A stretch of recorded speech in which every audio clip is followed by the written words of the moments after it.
ಕೆಲಸಕ್ಕೆ ಚಕ್ಕರು ಪಾರ್ಟಿಗೆ ಹಾಜರು. ಇದು ಸರ್ಕಾರಿ ಅಧಿಕಾರಿಯ ನಡೆ. ಇದು ವ್ಯಾಪಕ ಆಕ್ರೋಶಕ್ಕೂ ಕೂಡ ಕಾರಣವಾಗ್ತಾ ಇದೆ. ಸರ್ಕಾರಿ ಆಫೀಸ್ಗೆ ಚಕ್ಕರ್ ಹಾಕ್ತಾರಂತೆ, ಪಾರ್ಟಿ ಇದ್ರೆ ಮಿಸ್ ಮಾಡ್ದೇನೆ ಹಾಜರಾಗ್ತಾರಂತೆ. ಕಚೇರಿಯ ಅವಧಿಯಲ್ಲಿಯೇ ತಾಲೂಕು ಪಂಚಾಯಿತಿಯ ಇಒ ಭರ್ಜರಿ ಪಾರ್ಟಿ. ಚಿಕ್ಕಬಳ್ಳಾಪುರ ಜಿಲ್ಲೆಯ ಗುಡಿಬಂಡೆ ತಾಲೂಕಿನಲ್ಲಿ ನಡೆದಂತಹ ಘಟನೆ ಇದು. ನಿರ್ಗಮಿತ ಇಒ ಹೇಮಾವತಿ ಏರ್ಪಡಿಸಿದಂತಹ ಬಿಂದಾಸ್ ಪಾರ್ಟಿ. ಗುಡಿಬಂಡೆ ಹೊರವಲಯದ ಖಾಸಗಿ ಹೋಮ್ ಸ್ಟೇನಲ್ಲಿ ಬಿಂದಾಸ್ ಬಾಡೂಟವನ್ನು ಮಾಡಲಾಗಿದೆ. ವರ್ಲಕೊಂಡ ಪಂಚಾಯಿತಿ ಕಚೇರಿಯಲ್ಲಿ ಕುರ್ಚಿಗಳು ಖಾಲಿಯಾಗಿದ್ವಂತೆ. ಜನ ಇಡೀ ದಿನ ಪರದಾಡಬೇಕಾದಂತಹ ಪರಿಸ್ಥಿತಿ ನಿರ್ಮಾಣವಾಗಿತ್ತು. ಸರ್ಕಾರಿ ಅಧಿಕಾರಿಗಳ ನಡೆ ಈಗ ವ್ಯಾಪಕ ಆಕ್ರೋಶಕ್ಕೆ ಕಾರಣವಾಗ್ತಾ ಇದೆ.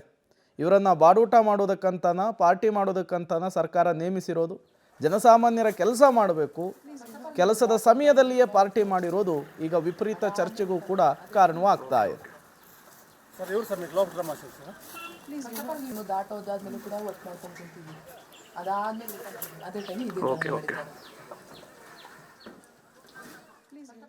ಪಾರ್ಟಿಯನ್ನ ಮಾಡಿ, ಬಾಡೂಟವನ್ನ ಮಾಡಿ ಈಗ ಒಂದು ಹೊಸ ವಿವಾದವನ್ನ ಮೈಮೇಲೆ ಎಳೆದುಕೊಂಡಿದ್ದಾರೆ ಅಧಿಕಾರಿಗಳು.